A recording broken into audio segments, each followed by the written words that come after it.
eggs cause cancer. Yes, you heard it right. But wait, let me tell you the truth.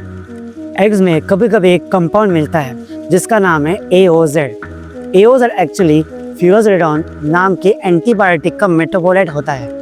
फ्यूरोजोलिडोन और AOZ न्यूटेफिरॉन group के chemicals होते हैं। नाइटोफिरॉन एक पुराना antibacterial drug group है, मतलब ये इन्फेक्शन के लिए यूज होने वाले मेडिसिन थे, बट इनके मेटाबोलाइट्स जीनोटॉक्सिक होते हैं, मतलब ये आपके DNA में छोटे छोटे म्यूटेशंस क्रिएट कर सकते हैं और वही म्यूटेशंस लॉन्ग टर्म में कैंसर रिस्क बढ़ाते हैं। ये केमिकल्स आते कहाँ से है? सिंपल, कुछ पोल्ट्री फार्म्स में हेंस को इन्फेक्शन से बचने के लिए एंटीबायोटिक्स दिया जाता है। एनिमल के बॉडी में नाइटोफिरॉन एंटीबायोटिक फास्ट एक्यूमुलेट होते हैं बट स्लो ब्रेकडाउन होते हैं, कभी कभी मंथ्स लग जाते हैं।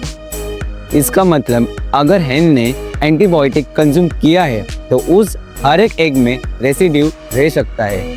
अब बात करते हैं कि कंटेमिनेटेड एग्स खाने पर हमारी ह्यूमन बॉडी के अंदर एग्जैक्टली क्या होता है। जब आप ऐसे एग्स कंज्यूम करते हो जिसमें हार्मफुल रेसिड्यू होते हैं तो ये केमिकल्स सीधे आपके डाइजेस्टिव सिस्टम से बॉडी में एंटर हो जाते हैं। यहाँ पर प्रॉब्लम ये होती है कि ये रेसिड्यूज नॉर्मल न्यूट्रिएंट जैसे बिहेव नहीं करते। बॉडी में जाते ही ये हार्मफुल पार्टिकल्स प्रोटीन मोलिक्यूल के साथ टाइटली बाइंड हो जाते हैं, और जब कोई केमिकल इतना स्ट्रांगली प्रोटीन से बाइंड हो जाए तो बॉडी के लिए उसे यूरिन से या पूप के थ्रू निकालना बहुत मुश्किल हो जाता है।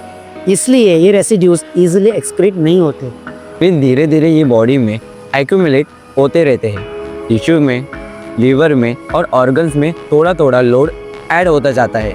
हर बार कंटेमिनेटेड एग खाने पर थोड़ा और टॉक्सिन ऐड हो जाता है और टाइम के साथ ये टोटल बिल्डअप काफ़ी हाई हो सकता है।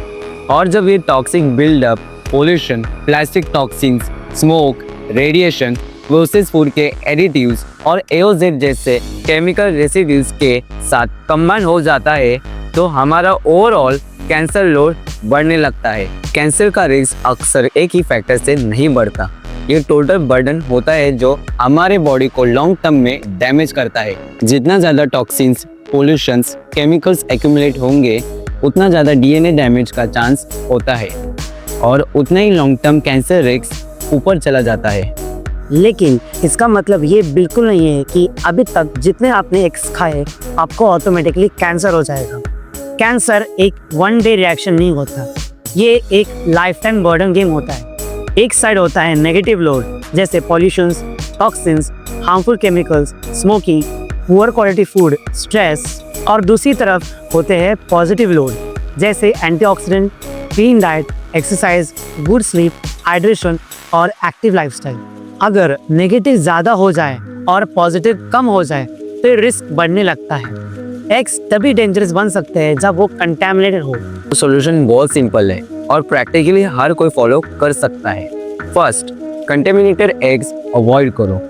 सेकंड, हमेशा ट्रस्टेड, क्लीन, रेप्यूटेबल फार्म्स या वेल नोन ब्रांड्स के एग्स प्रेफर करो।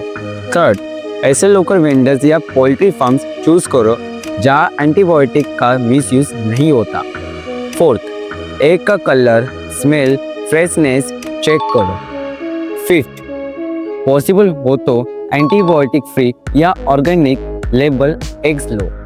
सिक्स्थ, फार्म से डायरेक्ट सप्लाई हो तो और भी बेटर। इतना सा स्टेप करके ही आप अपना कैंसर रिस्क ड्रामेटिकली रिड्यूस कर सकते हो और एग्स टेंशन फ्री एंजॉय कर सकते हो।